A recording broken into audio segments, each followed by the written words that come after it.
termină clip, să dați like și subscribe, începem cu Squid Game. A pornit filmarea repede. Ca un curcan. N-ai de ce să stai la ușa acolo, nu poți să aștepți. Eu sunt aici, la spam. Eu sar. Uite-l pe Thanos! Thanos!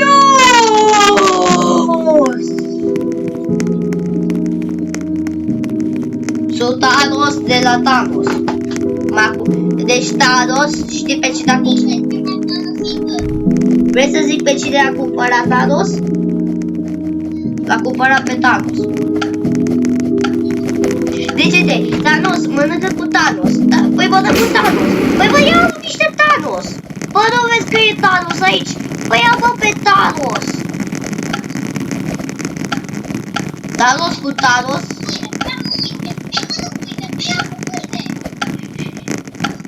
Ce faci băi acolo? Mănânc salam.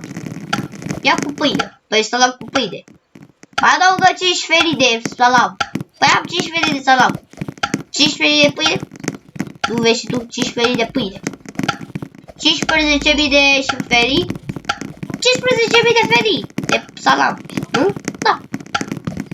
Și mănâncă bagă tot în gură. Gata. Ai vorbit ca un chinez. Dar tu știi că chinezii de fapt jură.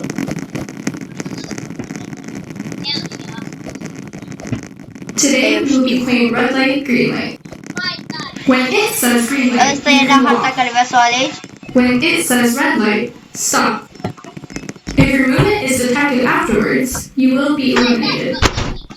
Reach the end within the 3-minute timer to win. Mai taci, fă! Green light.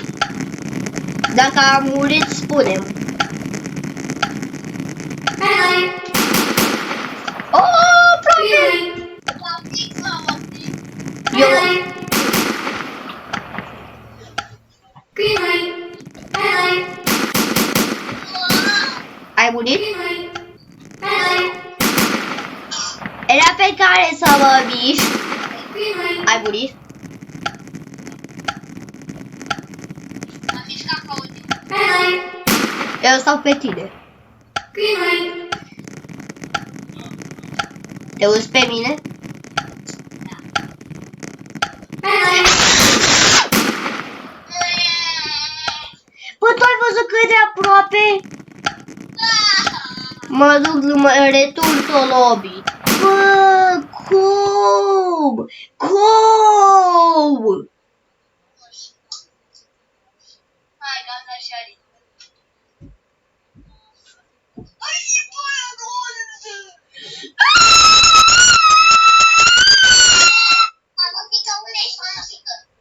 Ce? Unde ești, Thanosică? La spam. Și vin pe aia roz. Super roz! Thanosică, ești papapanii de alică. Nu sunt de pe aceeași hartă, din am putut să mă duc. Dă lift și intră. Dă lift și intră repede. Ce? Dă lift și intră. De ce? Eu nu sunt pe acest server. Păi, Păi n-am intrat la fix eu.